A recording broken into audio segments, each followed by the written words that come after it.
In this video, I'm gonna show you how to change the polling rate on 3Dconnexion CadMouse Compact wireless. This only changes anything in wired mode of the mouse, so I'll plug my mouse into the computer with a micro USB cable. Then let's go to the settings.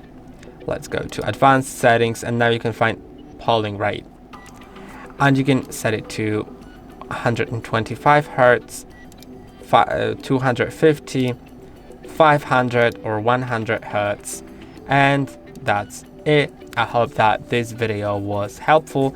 Don't forget to like and subscribe, and see you in the next one.